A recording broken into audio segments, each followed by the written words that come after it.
नमस्कार, मैं सुमित स्वर्णकार आपका स्वागत करता हूं true and fair accounting solutions में। दोस्तों, कल मुझे मेरे एक मित्र ने फ़ोन किया और उसने पूछा कि भैया मेरा जीएसटी में रजिस्ट्रेशन तो है, लेकिन क्या जीएसटी में ऑडिट होता है। तो बस उसके इसी क्वेश्चन के ऊपर मुझे लगा कि ऐसे ही क्वेश्चन हमारे बहुत सारे जीएसटी रजिस्टर्ड टैक्स पेयर्स का भी होगा कि अगर हम जीएसटी में हैं तो ऑडिट कैसा होगा, कब होगा, क्या इसके नियम हैं। तो चलिए आज उसी के ऊपर जरा चर्चा करते हैं कि हमारा जो जीएसटी एक्ट है वो ऑडिट के बारे में क्या कहता है, कितने प्रकार की ऑडिट है, कौन करेगा, कैसे करेगा। वीडियो में बने रहिएगा। उम्मीद करता हूँ इस वीडियो के बाद आपको जीएसटी के अंदर ऑडिट की एक अच्छी खासी जानकारी मिलने वाली है। तो चलिए शुरू करते हैं। देखिए, जब हम बात करते हैं ऑडिट की, तो ऑडिट में हमारा जो जीएसटी का सेगमेंट है वो हमारा चैप्टर 13 में दिया गया है एंड इससे रिलेटेड सिर्फ दो सेक्शन है, सेक्शन 65 एंड 66। बस आपको इन दो सेक्शन को जानना है। ये दो सेक्शन ही ऑडिट के बारे में सारी कहानी आपको बताएंगे। देखिए, जब हम बात करते हैं ऑडिट की, तो ऑडिट का अर्थ क्या होता है। जीएसटी एक्ट के तहत ऑडिट का मतलब होता है द एग्जामिनेशन ऑफ, आपको एग्जामिनेशन करना है। किस चीज का एग्जामिनेशन करना है? आपको रिकॉर्ड का एग्जामिनेशन करना है।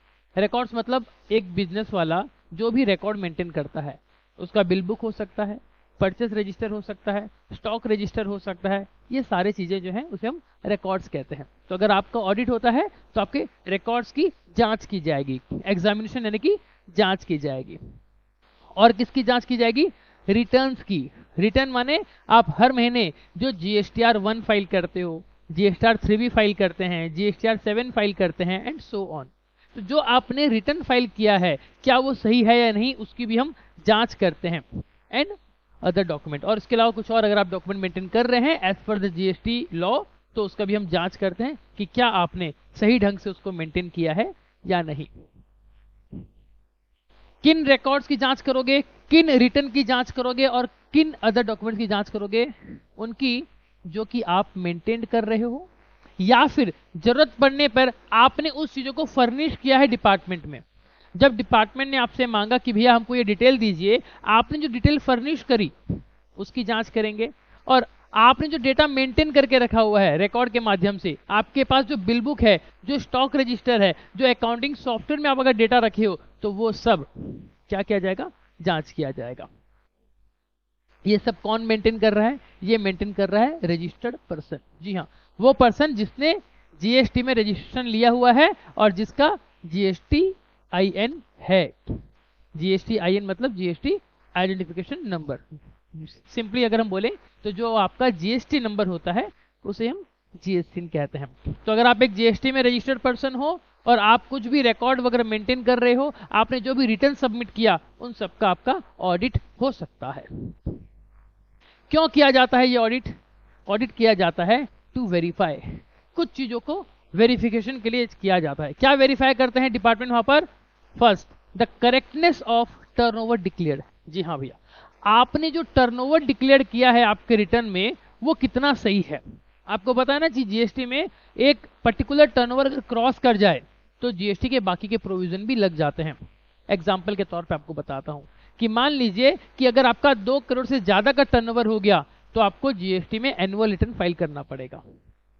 आप उस एनुअल रिटर्न को फाइल करने से बचने के लिए आपने आपका टर्नओवर कमती दिखा दिया, यानी कि आपने फॉर एग्जांपल 1.9 करोड़ शो किया, लेकिन डिपार्टमेंट को डाउट है तो डिपार्टमेंट आपका ऑडिट करेगा और ऑडिट में अगर ये पता चल गया कि आपका एक्चुअल टर्नओवर 2 करोड़ से ज्यादा था लेकिन आपने सिर्फ उससे बचने के लिए 2 करोड़ से कम दिखाया, तो पकड़े जाओगे, डंडा पड़ेगा आपको। तो फर्स्ट क्या करेंगे? Correctness of turnover declared. जी हाँ, आपने जो टर्नओवर बताया है उसकी करेक्टनेस की हम जांच करेंगे, कितना सही आपने बताया है। और ऑडिट क्यों किया जाएगा? Taxes paid. जी हाँ, आपने जो टैक्स पे किया है क्या आपने सही टैक्स पे किया है, सही हेड में टैक्स पे किया है, जितना बनना चाहिए था उतना पेमेंट किया है कि नहीं किया। उसके बाद रिफंड क्लेम। जी हाँ, अगर आपने जीएसटी एक्ट के तहत कुछ पैसा डिपार्टमेंट से रिफंड क्लेम कर लिया है तो वो रिफंड क्या सही है या गलत, उसकी भी जांच की जाती है, जो कि आपके ऑडिट के इस स्कोप में आता है। यह है सबसे ज्यादा इंपॉर्टेंट, जिसके बिहाफ में आपको बहुत बार नोटिस भी आई होंगी, वो है आपका आईटीसी अवेल्ड। आईटीसी मतलब इनपुट टैक्स क्रेडिट। बहुत लोग, आपको पता होगा कि जब हम अपना जीएसटीआर 3 भी फाइल करते हैं 3B में जो भी हमारी आउटपुट टैक्स की लायबिलिटी होती है उसको हम पेमेंट करते हैं हमारे इनपुट टैक्स क्रेडिट को एडजस्ट करने के बाद। तो लोग ने जो इनपुट टैक्स क्रेडिट अवेल किया है क्या वो सही किया है, उसकी हम जांच करते हैं जो आपके ऑडिट में आएगा। एंड अदर कंप्लायंसेस, तो मानकर चलिए कि जब कभी भी आपके यहाँ पर डिपार्टमेंट का ऑडिट होता है तो वो इन सारे जगहों पे इन सारे चीज़ों को लोग चेक करेंगे। आपने सही ढंग से आपका टर्नओवर डिक्लेयर किया कि नहीं, टैक्स सही पे किया कि नहीं, अगर रिफंड क्लेम कर रहे हो तो कहीं ज़्यादा तो नहीं कर लिए, आईटीसी, यस, ये सबसे ज़्यादा इंपॉर्टेंट है। एंड इसी के ऊपर आपके पास नोटिसेस आती हैं तो इसके ऊपर ध्यान रखिएगा। And other compliances, other compliances in the sense जैसे मान लीजिए जीएसटी एक्ट कहता है कि अगर आप एक जीएसटी में रजिस्टर्ड पर्सन हो तो आपको आपकी दुकान के बाहर आपका जीएसटी नंबर प्रिंट करके रखना है। अगर नहीं किया तो आपने जीएसटी का नॉन कंप्लायंस किया है, ठीक है। इसी तरीके से वो अदर कंप्लायंसेस में आता है। तो देखिए अब हम बात करते हैं ऑडिट अंडर जीएसटी। अगर जीएसटी में ऑडिट की बात करें तो दो प्रकार की ऑडिट होती है। पहला होता है आपका audit bye tax authorities, section 65 उसको डील करता है, और दूसरा है आपका स्पेशल ऑडिट जो आपका सेक्शन 66 डील करता है। बस इन दो चीजों को आपको अच्छे से समझ लेना है। वीडियो में आखिर तक बने रहिएगा, आपको अच्छे से समझ में आएगा। और यस, अगर आपको ये चीज समझ में आया तो इस वीडियो को आपके बाकी लोगों के साथ, बाकी दोस्तों के साथ शेयर करने में कंजूसी ना कीजिएगा। चलिए बात करेंगे ऑडिट बाय टैक्स अथॉरिटी। जैसे नाम खुद कह रहा है कि ऑडिट करेगा कौन, टैक्स अथॉरिटीज खुद करेंगी, मतलब डिपार्टमेंट के लोग आएंगे ऑडिट करके जाएंगे, ठीक है। कौन कहता है ये कहता है section 65, audit bye tax authorities. चलिए हु मे कंडक्ट, कौन कर सकता है ये ऑडिट, आपके मन में क्वेश्चन आ सकता है। क्या जीएसटी डिपार्टमेंट में जो बाहर में पियोन खड़ा है क्या वो पियोन आके ऑडिट करेगा, क्या जो ऑफिसर है वो करेगा, जो कमिश्नर है वो करेगा, कौन करेगा, इसकी जानकारी होनी आपको बेहद जरूरी है। क्योंकि रिसेंटली भी न्यूज में आया था कि कुछ लोग जीएसटी विभाग से आकर अपने आप को बोले कि भैया हम जीएसटी डिपार्टमेंट से आए हैं, चलिए आपका ऑडिट करेंगे। उसके इस बिहेवियर से दुकानदार डर गया और उन्होंने उसी डर का फायदा उठाया और उस दुकानदार से बहुत पैसे ऐंठ लिए। तो ये एक चीज गलत है। तो आपको पता होना चाहिए कि कल अगर आपके यहाँ पर कोई ऑडिट होती है तो ऑडिट करने का पावर किसके पास है, कौन आके आपका ऑडिट करेगा। तो वेरी इंपॉर्टेंट है, समझिएगा कौन करेगा। भैया जीएसटी में टैक्स अथॉरिटी सेक्शन 65 के अंदर में अगर ऑडिट करती हैं तो करने वाला है बाय द कमिश्नर। जी हाँ, जो कमिश्नर है वो आके आपको ऑडिट कर सकता है। अब वो खुद तो नहीं आएगा लेकिन वो ऑर्डर देगा लिखित तौर पे, आपके पास जो नोटिस आएगी उसमें कमिश्नर के साइन होना जरूरी है आपके बिजनेस में ऑडिट के लिए। या फिर अगर वो कमिश्नर नहीं करेगा तो कौन करेगा, एनी ऑफिसर ऑथराइज, वो किसी और ऑफिसर को ऑथराइज कर देगा कि जाइए मिस्टर सो एंड सो आप इसका ऑडिट कीजिए। तो ऑथराइज कौन किया, ऑफिसर को। तो अगर कल कोई ऑफिसर आपके यहाँ आ भी जाता है, यस आपके पास ये राइट है कि आप उससे डिमांड कर सकें कि आप प्रॉपर ऑफिसर हो या नहीं हो, उसका हमको ऑथराइजेशन लेटर आप दीजिए, आप मांग सकते हो, ये आपका राइट है। अब ये प्रॉपर ऑफिसर ऑथराइज कैसे होता है, या तो कोई जनरल ऑर्डर पास हुआ होगा या उसको अपॉइंटमेंट करने के लिए कोई स्पेसिफिक ऑर्डर पास किया होगा, लेकिन ऑर्डर तो होगा, बिना ऑर्डर के कोई भी ऑथराइज नहीं हो सकता, ध्यान रखिएगा। दूसरा आपके मन में क्वेश्चन आएगा प्लेस ऑफ ऑडिट, भैया ऑडिट कहां करोगे, आप हमारे घर आओगे कि हम आपके यहां पर आए, है ना। तो इस चीज को ध्यान में समझिए। यहां पर बोला गया ऑडिट होगा at a place of business. जी हाँ, जहां पर आपका मेन प्लेस ऑफ बिजनेस है, जहां से आप धंधा कर रहे हो वहां पर आपका ऑडिट होगा, या फिर आपका जो ऑफिस है उस ऑफिस में होगा। इसको कुछ इस तरीके से समझिए कि ये एक बिल्डिंग है जहां पर ग्राउंड फ्लोर में आपका सारा स्टॉक रखा हुआ है, सारा सामान यहां पर रखा हुआ है, एंड ऊपर में आपकी ऑफिस है, ऊपर में आपकी ऑफिस है। तो जो जीएसटी वाले आएंगे वो आपकी ऊपर वाली ऑफिस में बैठकर ऑडिट कर सकते हैं, या फिर अगर वो चाहें तो वो नीचे यहाँ पर जहां पर आपका मेन मार्केट हो रहा है, जहां पर आपका मेन प्लेस ऑफ बिजनेस है, वहां पर भी बैठकर ऑडिट कर सकते हैं। पीरियड ऑफ ऑडिट, किस पीरियड का ऑडिट करेंगे। जी हाँ, अगर वो आते हैं तो 1 साल का ऑडिट करेंगे, 2 साल का करेंगे, 5 साल का करेंगे, 2 दिन का करेंगे, 1 महीने का करेंगे, कितना कर सकते हैं वे लोग ऑडिट। तो देखिए एक्ट क्या कहता है कि वे लोग एक फाइनेंशियल ईयर का ऑडिट कर सकते हैं, जैसे कि आपका मान लीजिए फाइनेंशियल ईयर 21-22, या फिर पार्ट देयर ऑफ, या फिर उस पूरे फाइनेंशियल ईयर का कुछ हिस्सों का ऑडिट कर सकते हैं। एग्जांपल के तौर पे समझिए अप्रैल 2022 का ऑडिट कर सकते हैं सिर्फ, या फिर अप्रैल 22 का करेंगे, सितंबर 22 का करेंगे। एक पर्टिकुलर फाइनेंशियल ईयर में हमको डाउट है कि आपका अप्रैल में कुछ गड़बड़ है, सितंबर में कुछ गड़बड़ है, तो हम इन 2 महीने का ऑडिट करेंगे, तो ये कर सकते हैं। या फिर अप्रैल 2022 का करेंगे, अप्रैल 2023 का करेंगे, अप्रैल 2024 का करेंगे, यानी कि 3 डिफरेंट फाइनेंशियल ईयर और उनका एक कॉमन मंथ। मान लीजिए आपके बिजनेस में ऐसा देखा गया कि आप हर बार अप्रैल महीने में कुछ गड़बड़ किए हो, तो डिपार्टमेंट के पास ये पावर है कि अगर वो चाहे तो डिफरेंट फाइनेंशियल ईयर के डिफरेंट पीरियड का ऑडिट कर सकता है। नाउ नोटिस पीरियड, क्या अचानक से डिपार्टमेंट वाले आ जाएंगे हमारे यहाँ पर ऑडिट करने के लिए? आंसर इज नो, आपको पहले इन्फॉर्म किया जाएगा। कम से कम 15 दिन का आपको प्रायर पीरियड नोटिस दिया जाएगा कि हम आपका ऑडिट करने वाले हैं, तो आप उसके अकॉर्डिंगली अपने आप को तैयार रखें।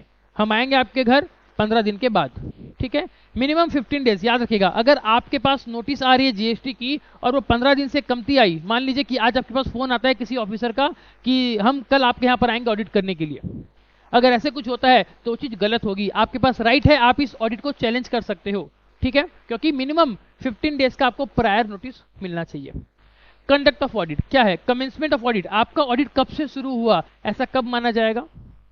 The date on which records और अकाउंट्स कॉल्ड फॉर, जिस दिन आपसे आपका रिकॉर्ड मंगवाया गया या आपसे आपका अकाउंट्स मंगवाया गया, उस दिन से मान लिया जाएगा कि आपकी ऑडिट स्टार्ट हो चुकी है। या फिर the actual institution of audit at the place of business, जिस दिन ऑफिसर लोग आपके यहाँ पर आ गए ऑडिट करने के लिए, उस दिन से आपकी ऑडिट शुरू हो गई है, ऐसा मान लिया जाएगा। तो जिस दिन से ऑडिट शुरू हुई उसके 15 दिन पहले कम से कम आपके पास नोटिस आ जानी चाहिए।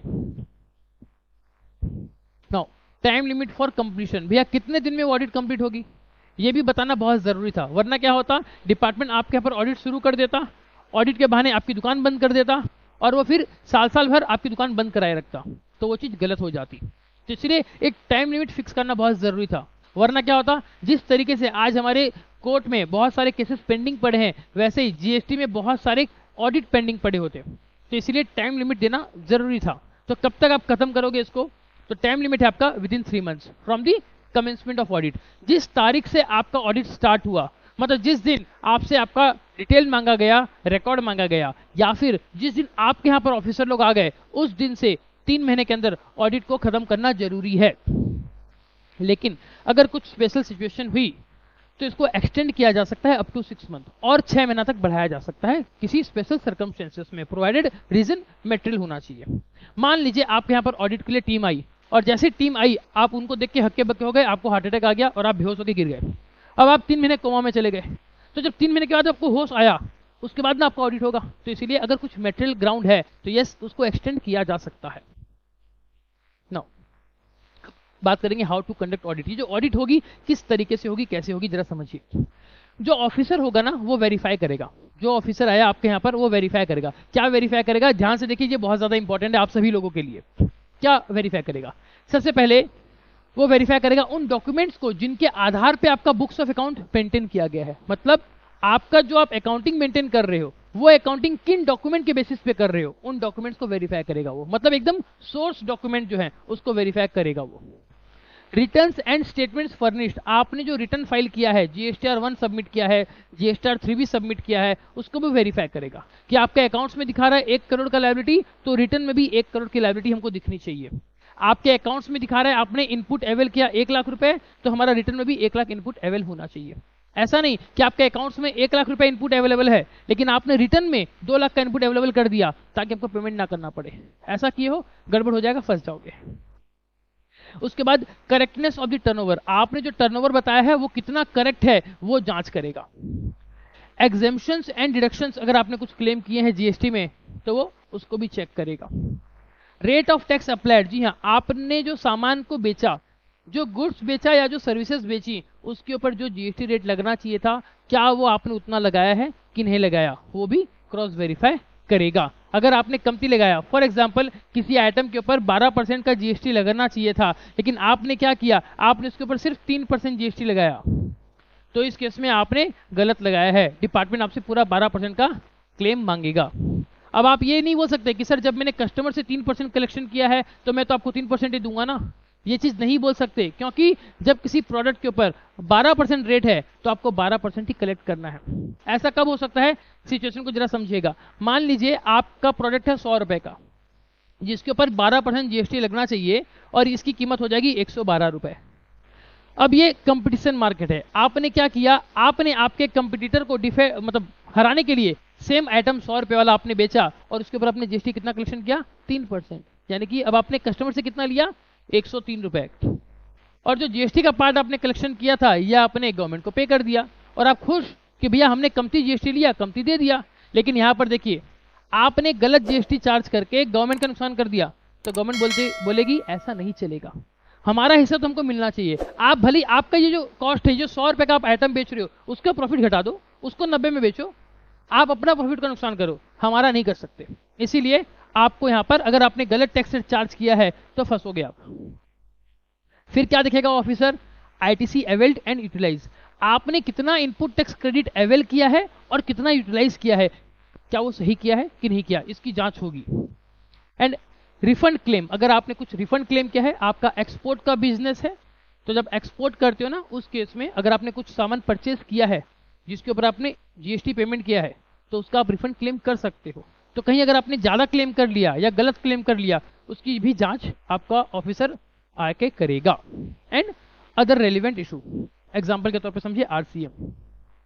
मान लीजिए आरसीएम के ऊपर आपको क्या करना था, खुद से टैक्स कंप्यूट करना था, डिपॉजिट करना था और फिर इनपुट लेना था, आपने वो चीज नहीं किया। एग्जाम्पल के तौर पे मान लीजिए कि भैया आपने किसी एडवोकेट से सर्विसेज ली, ठीक है, आपने एडवोकेट से सर्विसेज ली, तो एडवोकेट की जो सर्विस आप लेते हो उसके ऊपर आरसीएम में आपको टैक्स पेमेंट करना चाहिए था। लेकिन आपने क्या किया, आपने इसे सर्विसेज तो ले ली लेकिन इसके ऊपर का जीएसटी आपने आरसीएम बेसिस पे कंप्यूट नहीं किया, गवर्नमेंट को पेमेंट नहीं किया और आपने इसका रेस्पेक्टिव इनपुट भी नहीं लिया। तो यहां पर आपने क्या किया, जीएसटी एक्ट के अदर प्रोविजंस का उल्लंघन किया है, तो इसकी भी जांच होगी। अब आपको क्या करना है, ध्यान रखिएगा, अगर ऑडिट हो तो आपका क्या ड्यूटी बनता है, आपका ड्यूटी बनता है सपोर्ट एंड प्रॉपर कॉपरेशन। जी हाँ, अगर आपका ऑडिट हो रहा है तो आपका ड्यूटी बनता है कि जो टीम आ रही है आप उसको सपोर्ट करें, कोऑपरेट करें और जल्दी से जल्दी उनका ऑडिट कंप्लीट करने में उनकी मदद करें। अगर आप उनको सपोर्ट नहीं कर रहे हो या उनके ऑडिट करने में बाधा डाल रहे हो तो आप और ज़्यादा फंसोगे, तो इसीलिए इनको सपोर्ट करना आपका ड्यूटी बनता है। अब बात आती है कि फाइनलाइजेशन ऑफ ऑडिट, कि जो ऑडिट चल रही है उसका फाइनलाइजेशन कैसे होगा, क्या होगा। तो देखिए क्या होता है कि जो प्रॉपर ऑफिसर है जो आपका ऑडिट करने आया, आपका ऑडिट के दौरान उसको बहुत सारी चीज़ों का पता चला होगा, तो वो क्या करेगा, आपको इन्फॉर्म करेगा।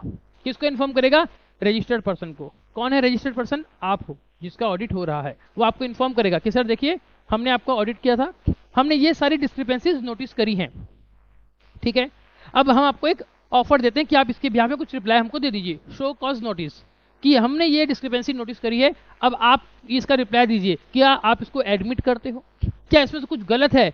मान लीजिए अगर हम ऑडिट कर रहे हैं, हमसे वो चीज़ छिप गई, हम उसको देख नहीं पाए या हमने उसका गलत इंटरप्रिटेशन किया, आपके पास वो राइट है, आप रिप्लाई कीजिए और रिप्लाई में उसको क्लियर कीजिए। तो आपने क्या करना है, आपने उसका रिप्लाई करना है। आपके रिप्लाई के बाद क्या होगा, ऑफिसर जो है वो आप अपनी ऑडिट को फाइनल करेगा। किस ग्राउंड पे करेगा, जो फाइंडिंग्स उसने करी है वो और आपने जो रिप्लाई दिया है वो, इन दोनों को कंसिडर करके वो अपनी ऑडिट को कंक्लूड करेगा। और उसके बाद कब कंक्लूड करेगा, within 30 days of conclusion of audit inform the auditee. आपकी ऑडिट खत्म हो गई है, खत्म होने के 30 दिन के अंदर आपको इन्फॉर्म किया जाएगा कि सर देखिए हमने आपकी ऑडिट करी थी, आपकी ऑडिट कंप्लीट हो चुकी है और ये आपका फाइनल ऑब्जर्वेशंस है। फिर क्या होगा, उसके बाद अगर मान लीजिए ये जो ऑडिट हुई इसके दौरान अगर आपका कुछ टैक्स आपने पेमेंट नहीं किया या टैक्स आपने कमती पेमेंट किया है, तो फिर आपको क्या करना पड़ेगा, आपको उसका पेमेंट करना पड़ेगा। अगर नहीं करते हो तो आपके खिलाफ सेक्शन 73 और 74 के हिसाब से एक्शन लिया जाएगा। क्या है सेक्शन 73 और 74, चलिए उसको भी समझ लेते हैं।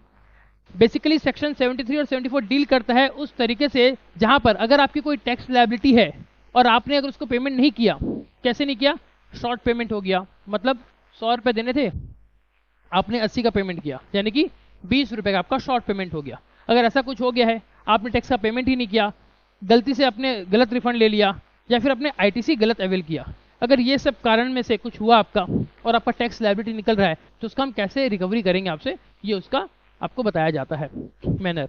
तो यहाँ पर देखिए सेक्शन 73 तब लगता है जब आप नॉर्मल केस में ये सब किए हो, मतलब टैक्स का पेमेंट कमती दिए हो, पेमेंट नहीं किए हो, गलती रिफंड ले लिए हो। अगर आपका इरादा कुछ गलत नहीं था तो सेक्शन 73 लगा देंगे। लेकिन अगर आपने ये सारा कर्मकांड जानते हुए किया, फ्रॉड किया और आपने विलफुल मिसस्टेटमेंट, आप जानबूझकर कर रहे हो, आपने फैक्ट को दबाने के माध्यम से किया, मतलब जहां आपके इरादे अगर गलत हैं तो हम सेक्शन 74 लगाएंगे जो कि थोड़ा सा कड़ा है। सेक्शन 73 आपने गलती तो करी लेकिन नियत गलत नहीं थी। 74 आपकी नियत गलत थी, आप जानबूझ के गलती किए, तो हम 74 लगाएंगे। तो ये था आपका tax audit bye authorities section 65। उम्मीद है आपको समझ में आया होगा। अब लास्ट सेक्शन हम डिस्कस करेंगे स्पेशल ऑडिट सेक्शन 66 के बारे में। तो देखिए स्पेशल ऑडिट क्या होता है।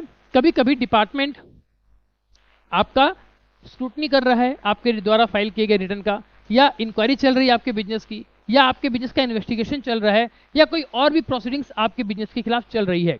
तो उस प्रोसेस के दौरान डिपार्टमेंट को क्या लगा कि भैया आपका केस थोड़ा सा कॉम्प्लेक्स है, आपका केस थोड़ा सा कॉम्प्लेक्स है, और उसको ये भी लगा कि ये जो है इंटरेस्ट ऑफ रेवेन्यू है, मतलब क्या डिपार्टमेंट के फेवर में जा सकता है।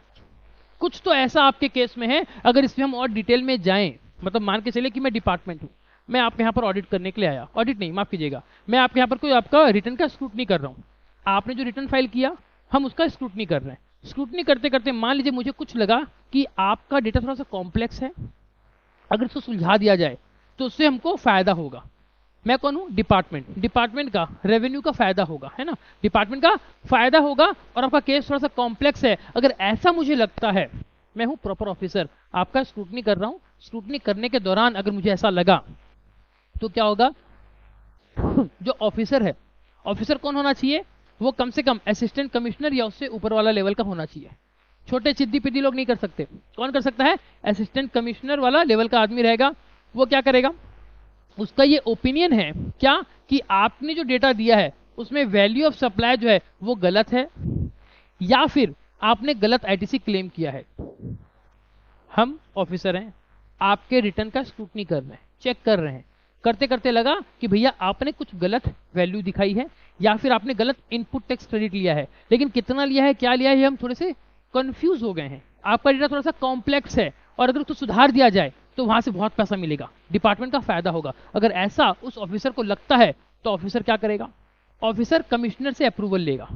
अब वो असिस्टेंट कमिश्नर से अप्रूवल लेगा कि सर देखिए ऐसी ऐसी बात है, इस पर्टिकुलर एसएससी का अगर हम स्पेशल ऑडिट करवा दें तो हमको बहुत कुछ फायदा हो सकता है।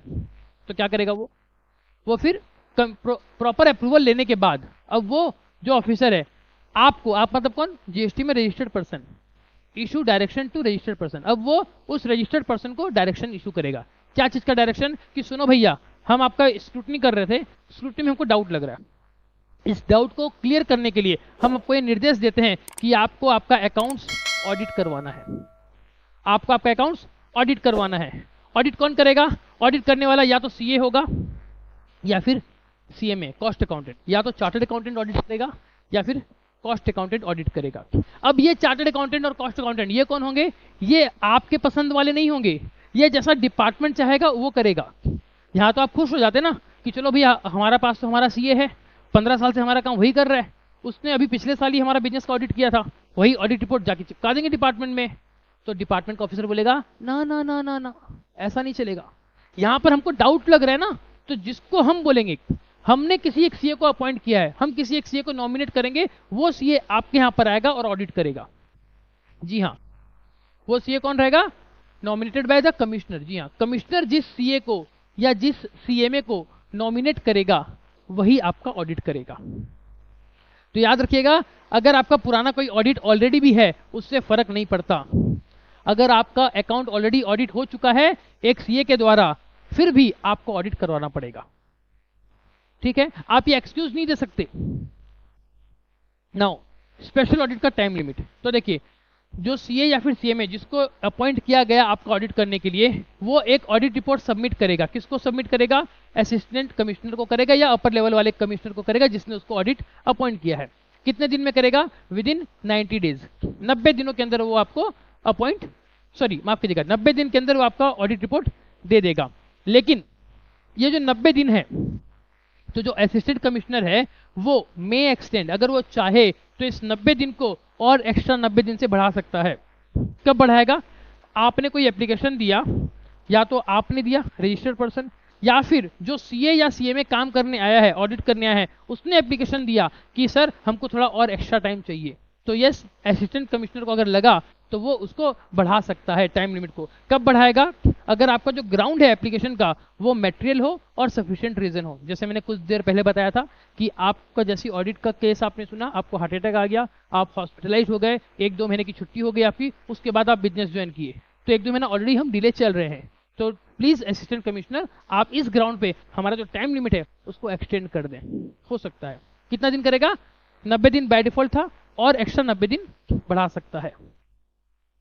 नाउ अब ये क्वेश्चन आपके माइंड में आएगा कि सर स्पेशल ऑडिट जो हो रहा है उसका जो खर्चा होगा कौन बियर करेगा? तो जितने भी ऑडिट के खर्चे होंगे, ऑडिटर की फीस होंगी, ये सारा डिसाइड होगा और पेड होगा किसके द्वारा? Bye the commissioner.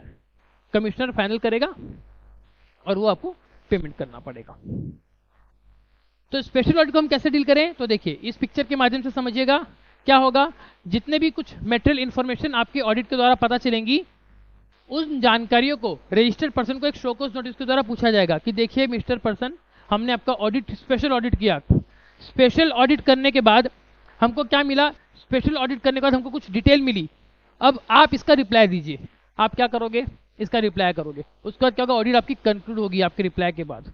Audit conclude होने के बाद अब आप क्या करोगे? इन्फॉर्म करोगे रजिस्टर्ड पर्सन को कि भैया आपका ऑडिट कंप्लीट हो चुका है। और वो कंक्लूजन के बाद अगर आपका कुछ डिमांड निकलता है टैक्स का या फिर, तो टैक्स का पेमेंट दे दो। अगर नहीं देते हो तो हम आपके खिलाफ रिकवरी प्रोसेस चलाएंगे।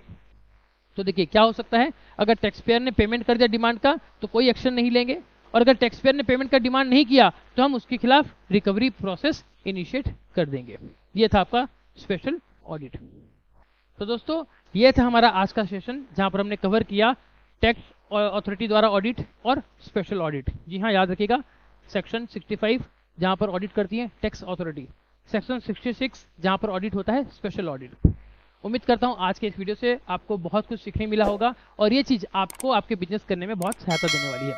ऐसे ही वीडियोस के लिए हमें सब्सक्राइब कीजिए। मिलेंगे अगली वीडियो में, तब तक के लिए जय हिंद, वंदे मातरम।